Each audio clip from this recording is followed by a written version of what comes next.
transport to get into our city centres. It needs to make sure that schools can reopen safely and that there's childcare for people who are trying to get back into the workplace. And it needs to communicate calmly. What you saw in the newspapers today, though, would you describe that as calm communication? No, I would not. Rush hour in Manchester tonight was nothing like it used to be. As elsewhere, people still nervous about getting back to the office. It's easy to see why people are confused about this, Libby. So do ministers actually want people to return to the office or not? A very good question, and I think there are a number of issues here. Clearly, someone in government did brief the Daily Telegraph to the effect that if you stay working from home, then you are more likely to lose your job in the long run.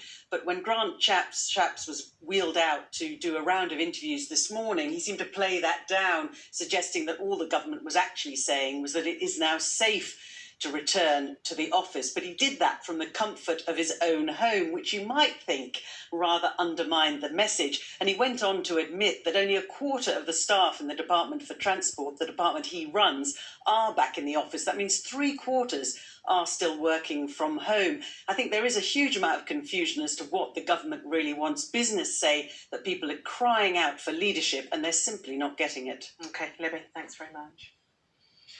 Well, more than 1 million people are to be freed from restrictions of lockdown in parts of the northwest of England next week. It means people will be able to meet members of more than one household. The Greater Manchester boroughs of Trafford, Bolton and Stockport will have restrictions removed on Wednesday, as will Burnley and Hyndburn in Lancashire, and parts of Bradford, Calderdale and Kirklees in West Yorkshire. Local lockdowns will remain in place, though, for the city of Bradford, Keighley, Halifax, Dewsbury and Batley. And they'll also continue in Preston, Pendle and Blackburn with Darwin. Cases in the areas that will have restrictions eased have fallen since the measures were imposed, a sign the government said tonight that its policy of targeted intervention has been a success. The key medical questions about where next with regards to coronavirus can be summed up in one word: immunity. Today, the government announced an extra £8 million to fund more research into our immune responses to COVID. There's already evidence that the natural antibodies produced as a result of infection fade over time. So now attention is focusing on another element of our immune system, our T cells. These vials contain samples of blood from healthcare workers exposed to COVID-19. Here, they're separating out the white blood cells from the rest because among them are a microscopic component of our immune system, our T cells. T cells in these blood samples are primed to react to the coronavirus. Yeah, that's what we're trying to test here. We've all heard of antibodies, but T cells could be crucial in combating COVID-19.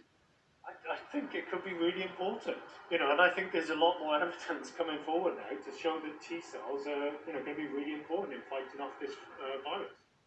Like any virus, if SARS-CoV-2 gets inside us, it causes an antibody response. These Y-shaped proteins stick to the virus, preventing it from invading cells and marking it for destruction. But if the virus evades antibodies and gets into cells, which the COVID-19 virus is very good at doing, it's free to reproduce and cause disease. Until, that is, the T cells come along. They're able to identify infected cells and destroy them. Without T cells, we can't clear a viral infection once it's underway.